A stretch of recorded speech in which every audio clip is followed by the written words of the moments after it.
There are more things. Life Lessons by RCB. There are more things in heaven and earth, Horatio, than are dreamed of in your philosophy. William Shakespeare, Hamlet. I first noticed them one morning as I gazed out of my second-storey window over our treed half-acre. Our weatherboard home was a sizable block of land in the northeastern suburbs of Melbourne and not far from an artist's colony. We moved into our new home in January 1986. On our first night in our new home, we were disturbed by a strange sound of something on our roof. Possums, we assumed. In the morning, when we went out to investigate, we found a peacock perched on the roof of our bungalow that was just beside the house. At that time, we discovered the artist colony had several peacocks that roamed their spacious grounds.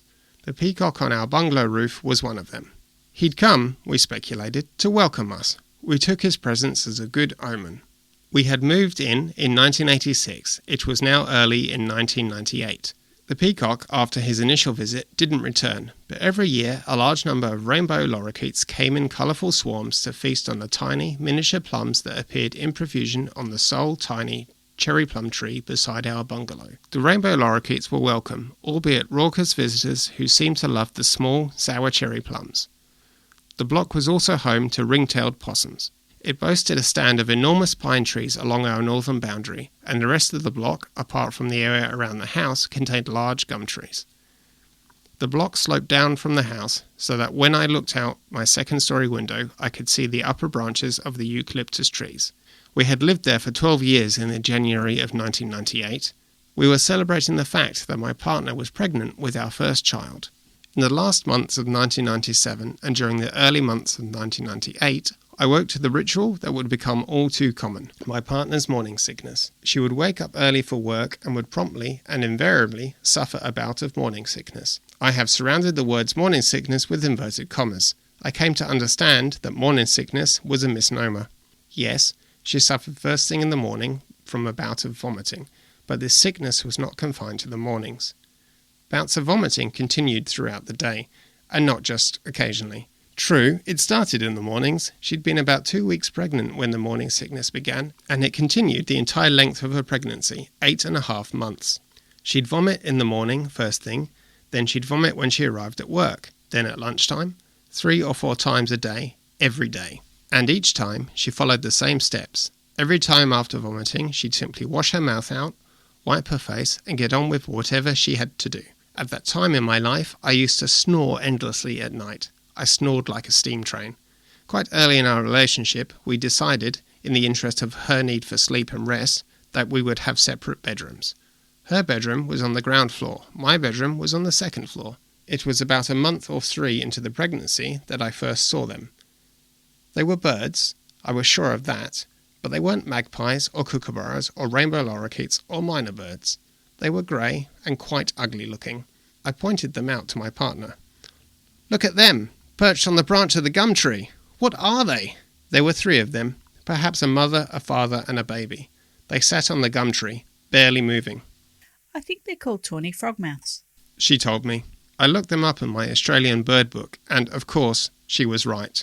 They were tawny frogmouths, and they were accorded the honour of being an iconic Australian bird. Occasionally we would hear them making their strange calls. A few days later I informed my partner, "They're still there." In fact, every day I looked out the window I'd see them. Months later they were still there. We started to regard their presence as a sort of gift. "It's like they're watching over us," I said. "It's like they know you're pregnant." "I don't think so," she told me. My partner was ever practical and always level-headed, not one to get carried away. "They've just chosen a quiet tree to roost in," she explained. "I suppose so," I said. The family of tawny frogmouths remained in the gum tree outside my window throughout the whole of her pregnancy. Every morning I'd see them up in their tree outside my window like sentries who had been ordered to keep an eye on us. They were like guardian angels. In late June sometime, I was woken from my sleep. I could hear my partner calling to me. "What?" I said. "I can't hear you." She called again. It sounded like block. "Block? What?" I called, still dopey from my slumber. Bring me the clock. I admit I was slow on the uptake. What do you want a clock for? I want to time the contractions. She replied impatiently. I won't bore you with too many of the details of her 24-hour labour. The amazing devotion of the midwife, who was due to clock off at midnight, but who stayed till the very end. The way my partner vomited almost every hour on the hour. About our race to the hospital. About how my partner insisted on standing up, bent over the hand basin in the toilet bathroom attached to our birth suite. About the contractions that went on and on, 3 minutes apart. About how my job was to apply a cold compress to my partner's lower back after each contraction. As I said, I won't bore you with the details. 15 times she vomited throughout the birth. In the end, all she could bring up was black bile. But finally, at 6 a.m. the next day, our child was born. We both slept in a hospital for 5 or 6 nights. Finally, we took our baby home. When we arrived home, she asked me, Are they still here? I went and looked. Yes, I told her, they're still here. After our return, they stayed in their tree for another month or 2. Then, as mysteriously as they had appeared, they were gone. We never forgot them, of course. They took on an almost mythological status. They were our totem creatures, a reminder of the highs and lows of the pregnancy. We assumed we'd never see them again.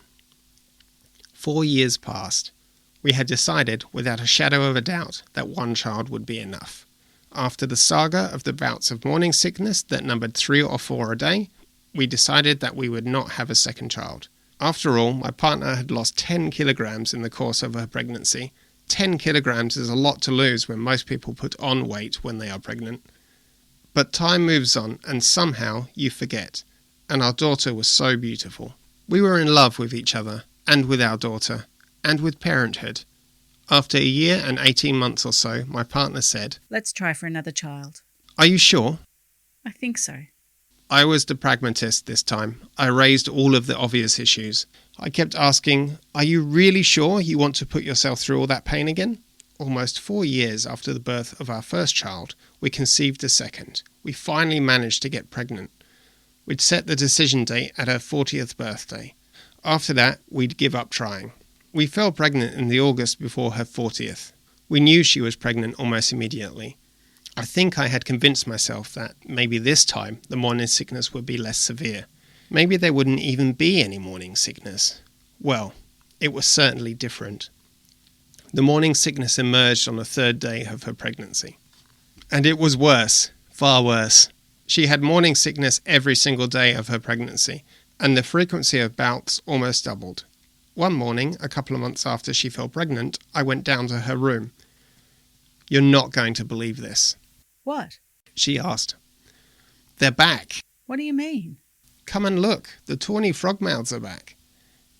She climbed the stairs with me, and we both stood there, looking out of the window.